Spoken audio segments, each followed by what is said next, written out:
नमस्कार दोस्तों, स्वागत है आप सभी का बीएसएससी सीजीएल 3 के इस स्पेशल वीडियो में। और आज हम लोग दोस्तों इस वीडियो में रीजनिंग में नॉन वर्बल से पूछे जाने वाले महत्वपूर्ण प्रश्नों पे फोकस करेंगे। दोस्तों पिछले वीडियो में आप सभी ने हमें बहुत सारा प्यार और स्नेह दिया था, इसके लिए आप सभी को तहे दिल से धन्यवाद।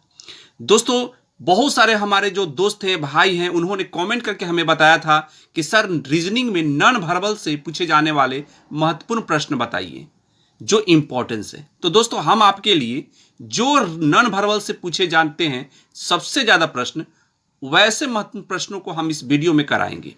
चैनल पर जो भी हमारे दोस्त नए हैं उन सभी दोस्तों से मैं रिक्वेस्ट करूंगा कि अंत तक वीडियो को देखिए और अंत में जाकर अगर वीडियो अच्छा लगे, अगर आपको लगे कि यह वीडियो आपके लिए इंपॉर्टेंट है तो चैनल को सब्सक्राइब जरूर करेंगे और अंत में एक कमेंट करके आप हमें जरूर बताइएगा।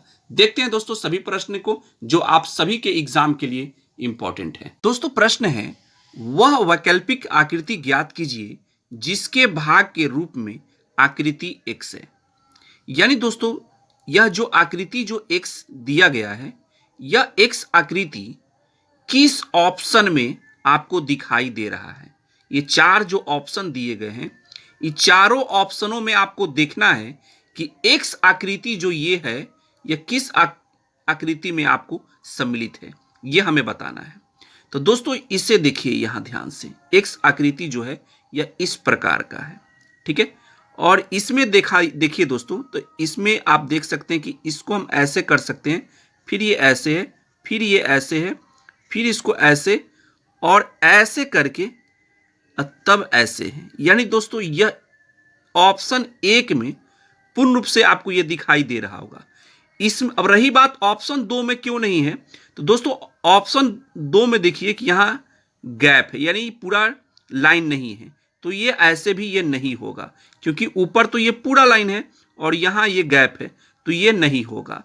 ऑप्शन 3 में देखिए दोस्तों, तो आप यहां तक तो कर सकते हैं, ऐसे ऐसे ये है, लेकिन ऐसे और फिर ऐसे।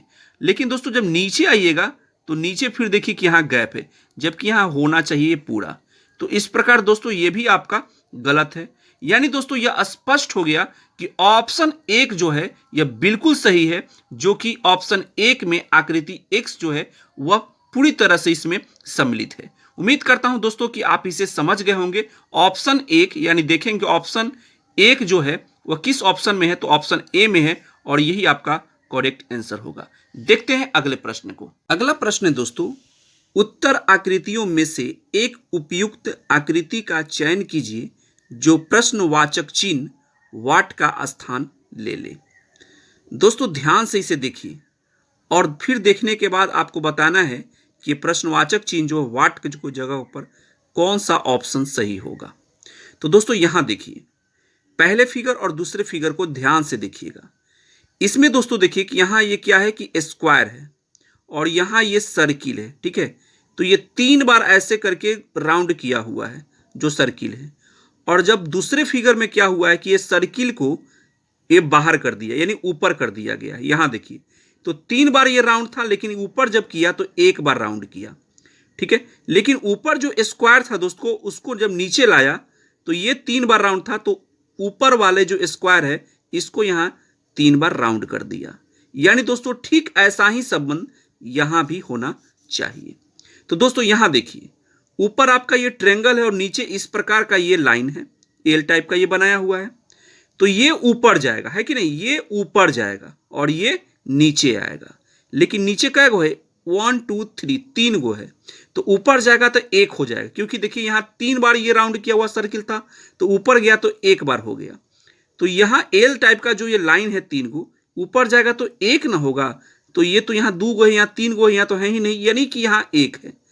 और यही दोस्तों जब नीचे आएगा ये ट्रायंगल, तो ये 3 को ट्रायंगल यानी 3 ट्रायंगल बनेगा, ठीक है, जो कि यहां आपको दिखाई दे रहा होगा। पहला 1, फिर 2, फिर 1 3। यानी दोस्तों यहां स्पष्ट रूप से आप देख सकते हैं कि प्रश्नवाचक चिन्ह यानी वाट के जगह पर ऑप्शन 1 यानी यह वाला फिगर, यह आकृति होगा। देखेंगे ऑप्शन में 1 कहां है, तो भाई ऑप्शन नंबर ए आपका बिल्कुल सही है। उम्मीद करता हूं कि आप इसे समझ गए होंगे। देखते हैं अगले प्रश्न को। अब दोस्तों इस प्रश्न को देखिए, 4 विकल्पों में से पता लगाइए कि जब शीट को बिंदीदार रेखा पर मोड़ा जाता है तो पैटर्न कैसा दिखाई देगा। दोस्तों ये पैटर्न टाइप का, ये बिंदुदार रेखा से मोड़ने वाला जो प्रश्न होता है, 1 से 2 प्रश्न पूछे जाते हैं। ध्यान से देख लीजिए। तो दोस्तों आप देख सकते हैं एक्स, ये आप जो दिया हुआ है एक्स नंबर में जो ये आकृति, यही जो बिंदुदार है, यही बिंदुदार से इसको मोड़ा जाएगा। इस प्रकार इसको मोड़ दिया जाएगा, ऐसे मोड़ दिया जाएगा। तो मोड़ने पर कौन सी आकृति बनेगा यह आपको बताना है। तो दोस्तों ध्यान से देखिए, जब इसको हम यहां से मोड़ेंगे तो दोस्तों यह ऐसा हो जाएगा, यानी यह आ जाएगा दोस्तों इस प्रकार और यह इस प्रकार। यानी दोस्तों यह आकृति जो बनेगा, ये तीर वाला जो निशान है दोस्तों, और ये तीर वाला जो निशान है, यह सर्किल के ये जो गोला है इसके अंदर चला जाएगा। ध्यान से देखिए, यहां से जब हम मोड़ेंगे इस प्रकार, जब ये मोड़ाएगा तो ये तीर जो दोनों दिखाई दे रहा है इस सर्किल के अंदर चला जाएगा ऐसे मोड़ने पर, है कि नहीं। तो देखिए ये तो नहीं होगा, बिल्कुल नहीं होगा, गलती होगा। यहां दोस्तों देखिए 2 नंबर में, तो हां ये हो सकता है, ये भी आपका नहीं होगा। और ये मोड़ने पर दोस्तों इस प्रकार का ये नहीं होगा, डायरेक्ट ये ऐसे यहां से जब हम मोड़ेंगे तो ठीक ऐसे ये पलट जाएगा। यानी दोस्तों यह ऐसा आकृति बनेगा, यानी 2 नंबर। देखेंगे ऑप्शन में 2 कहां है भाई, तो ऑप्शन बी यहां बिल्कुल सही है। उम्मीद करता हूं दोस्तों कि यह प्रश्न भी आप अच्छे ढंग से समझ गए होंगे। देखते हैं अगले प्रश्न को। दोस्तों एक और प्रश्न आ गया आपके सामने, निम्नलिखित आकृतियों में त्रिभुजों की संख्या बताइए। त्रिभुज गिनने वाला आ गया, और त्रिभुज गिनने वाला प्रश्न तो दोस्तों पूछा जाता है। चलिए आ गया है सामने हम लोग को, तो इसे हम लोग सबसे पहले सॉल्व करें। त्रिभुज कैसे गिनेंगे, तो दोस्तों अगर हम इस प्रकार के गिनेंगे तो काफी टाइम भी लगेगा, कंफ्यूजन भी होगा। सबसे ज्यादा इंपॉर्टेंट है, काउंट तो कर लेंगे लेकिन कंफ्यूजन होगा। तो कंफ्यूजन नहीं हो तो कैसे हम दोस्तों इस प्रकार के त्रिभुज को कैसे हम गिन लेंगे जल्दी में, इसे देखिए करना क्या है। दोस्तों देखिए, इस मान लीजिए कि यह बेस है, थोड़ा देर के लिए मान लीजिए कि टोटल क्या है, ये बेस है, ठीक है। तो इस बेस को देखिए कितने टुकड़े में बांटा गया है, 1, फिर ये 2, फिर ये 3, है ना, 1 2 3, इस प्रकार का देख रहे हैं 3 भाग में। अब तीनों को जोड़ दीजिए, 3 2 5 1 6, टोटल कितना हो गया, ये 6। यानी दोस्तों इसमें टोटल इतना दूर में ट्रेंगल 6 गो ट्रेंगल बनेगा। क्लियर। फिर दोस्तों देखिए एक और बेस आपको यहां दिखाई दे रहा होगा, ये आप देख सकते हैं। तो इसे काउंट कीजिएगा, इस ट्रेंगल में आपको बेस देखिए कि 3 गो बेस आपको दिखाई दे रहा है। तो काउंट कीजिए, 1 2 और फिर यहां 3, है कि नहीं। तो सबको फिर जोड़ दीजिए, 3 2 5 1 6। तो इस प्रकार दोस्तों 6 इधर 6 इधर, टोटल कितने ट्रेंगल बन गए, टोटल ट्रेंगल इसमें 12 बन गए। लेकिन दोस्तों यहां आप गलती कर बैठेंगे, 12 डायरेक्ट आप देख लेंगे ऑप्शन 12 सही है। यहां थोड़ा सा एक दिमाग लगाइए दोस्तों, यहां देखिए कि 3 जो है ये दोनों में कॉमन है, इसमें भी हम दोस्तों ये लिए हैं तो ये 3 कॉमन आ गया, फिर ऐसे भी किए हैं तो ये 3 कॉमन है। यानी ये वो ट्रेंगल जो दोस्तों ऐसा है जो कॉमन है, दोनों में आ जा रहा है। तो ये 12 जो आया है दोस्तों, इसमें से एक कम कर लीजिए, यानी दोस्तों इस आकृति में त्रिभुजों की संख्या 11 होगा। यही कंफ्यूजन बहुत सारे विद्यार्थियों को होते हैं, बहुत लोग जान कर भी यहां गलती कर बैठते थोड़ा सा मिस्टेक के कारण। तो ये गलती आप नहीं करेंगे। त्रिभुज कैसे गिनना है ये हमने आपको बता दिया, और यहां ये कॉमन हो तो इसको माइनस कर लीजिएगा, ठीक है। उम्मीद करता हूं कि आप इसे समझ गए हो। देखते हैं ऑप्शन में 11 कहां है, ऑप्शन 11 जो है ऑप्शन सी में है, और ये बिल्कुल सही है। देखते हैं अगले प्रश्न को। अब दोस्तों एक और प्रश्न हम लोग के सामने आ गया, बहुत इंपॉर्टेंट प्रश्न। उस विकल्प का चयन करें जो दिए गए संयोजन के दर्पण प्रतिबिंब से काफी मिलता जुलता हो। दोस्तों दर्पण प्रतिबिंब में जब हम इसे देखेंगे दर्पण में, तो कौन सी ये आकृति बनेगा, यानी प्रतिबिंब इसका कैसा बनेगा, ऐसा बनेगा कि ऐसा, ये हमें बताना है। तो दोस्तों सबसे पहले किसी भी वर्ड को, कोई भी वर्ड लिखा हुआ हो और जब उसे हम दर्पण में देखेंगे तो लेफ्ट वाला राइट हो जाएगा, राइट वाला लेफ्ट हो जाएगा, ठीक है। राइट वाला लेफ्ट और लेफ्ट वाला राइट हो जाएगा, ये सबसे पहली बात। तो दोस्तों यहां 3 है जो राइट में है, ये आपका लेफ्ट में होगा, तो सब में लेफ्ट में है। लेकिन 3 जब दर्पण में हम देखेंगे तो 3 कैसा दिखाई देना चाहिए, तो दर्पण में क्या होता है दोस्तों, सीधे ऐसे होता है, पलट जाता है, सीधा ऐसा पलट जाता है। तो जब ऐसे पलटेगा दोस्तों तो यह आपका हो जाएगा, यह आपका सही है, ऐसा होगा बिल्कुल। ये भी सही है, ये भी सही है, लेकिन ये नहीं होगा, तो ये ऐसे भी ये गलत हो गया, ऐसा तो होगा नहीं। ठीक है, चलिए दूसरी बात जी है दोस्तों। तो जी को जब हम दर्पण में देखेंगे तो जी सीधे ऐसे हो जाएगा। ठीक है, ये नीचे है तो ये नीचे ही रहेगा, लेकिन ऐसा हो जाएगा। ठीक है, तो ये आपका एक तो होगा नहीं, दो दो भी नहीं होगा दोस्तों, क्योंकि देखिए ये वाला जो ये नीचे है तो ये नीचे ही रहेगा, ये तो सीधा ऐसे ना पलटता है, तो ये भी नहीं होगा आपका। इसमें देखिए दोस्तों जी, ये भी नहीं होगा, देख रहे हैं आप, ये ऊपर की ओर है। अरे भाई जी जो होता है, जी ये जो जी है, जब हम इसको पलटेंगे तो ये ऐसे पलटेगा, यानी ये नीचे वाला भाग नीचे ही रहेगा। ठीक है, सीधा ऐसे पलट जाता है। और जल प्रतिबिंब में नीचे वाला ऊपर और ऊपर वाला नीचे हो जाता है। ठीक है, तो यहां तो दर्पण है ना, तो दर्पण तो सीधे ऐसे पलट जाएगा, ये भाग जो नीचे वाला नीचे ही रहेगा, लेकिन ये सीधा ऐसे पलट जाएगा, तो ये भी नहीं होगा आपका, ये होगा, बिल्कुल ये होगा। तो इस प्रकार दोस्तों ये चारों ऑप्शन में से आपको देख सकते हैं, एक भी गलती है, तीन भी गलती है, चार भी गलती है, तो यहां दो ही आपका सही लग रहा है और यही आपका सही होगा भी। देखेंगे ऑप्शन में दो कहां है, तो ऑप्शन बी में है, और यही आपका ऑप्शन बी बिल्कुल सही हो। उम्मीद करता हूं कि आप इसे समझ गए होंगे। देखते हैं अगले प्रश्न को। अब दोस्तों इस प्रश्न को देखिए, वह वैकल्पिक आकृति ज्ञात कीजिए जिसके भाग के रूप में आकृति x है। यानी यह आकृति जो x आपको दिखाई दे रहा है, यह किस आकृति में है। ठीक है, ये चार जो आकृति दिए गए हैं दोस्तों, यह किस आकृति में आपको यह x वाला आकृति दिखाई आपको दे रहा है। ठीक है, तो ध्यान से देखिए, इसमें देख सकते हैं दोस्तों ऐसे है, फिर यहां ऐसे है, और फिर यहां ऐसे है। तो दोस्तों यहां ये तो इसमें नहीं दिखाई दे, तो पूरा पूरी सीधा है। ठीक है, तो ये तो है नहीं।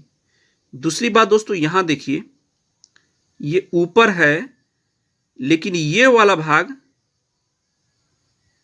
यहां आपको दिखाई दे रहा है, लेकिन ये अंदर से है, ये राउंड जो किया हुआ है ये अंदर से है, तो ये भी आपका नहीं है। ऑप्शन में 3 में देखिए दोस्तों, तो ऊपर में ये ऐसे है, लेकिन यहां तो है ही नहीं, पूरा सीधा है। यहां देखिए दोस्तों 4 नंबर में, तो ये ऊपर वाला ठीक है, फिर ऐसे है, फिर यहाँ ऐसे है, फिर ऐसे है, फिर ऐसे, फिर यहाँ थोड़ा सा ये राउंड किया हुआ है ऐसे ऐसे करके, तो यहाँ आपको दिखाई दे रहा है। यानी दोस्तों ये चार आपका बिल्कुल सही है। देखेंगे ऑप्शन में चार कहाँ है, ऑप्शन डी में है, और ये आपका बिल्कुल सही है। उम्मीद करता हूं कि आप इसे समझ गए होंगे। दोस्तों कमेंट करते चले, और लाइक नहीं किया है तो लाइक भी करें, चैनल पर पहली बार है तो सब्सक्राइब जरूर कर ले। देखते हैं दोस्तों अगले प्रश्न को। अब दोस्तों इस प्रश्न को देखिए, एक ऐसी आकृति चुने जो आकृति जेड के खुले रूप में सबसे अधिक मिलती जुलती हो। ठीक है, बहुत इंपॉर्टेंट प्रश्न। एक ऐसी आकृति चुने जो आकृति जेड के खुले रूप से सबसे अधिक मिलती जुलती हो। तो दोस्तों यह एक्स आकृति है, यह वाई, और यह जेड आकृति है। इस आकृति को, ठीक है, जब खुले रूप में देखेंगे तो कौन सी आकृति बनेगा, ये मिलता जुलता कौन सी आकृति है, इसमें चार ऑप्शन में से यह हमें चुनना है। तो दोस्तों इसे हम जब पूर्ण रूप से जब खोलेंगे इसे, तो खोलने पर दोस्तों यह देख रहे हैं, यह मछली जैसी आकृति है।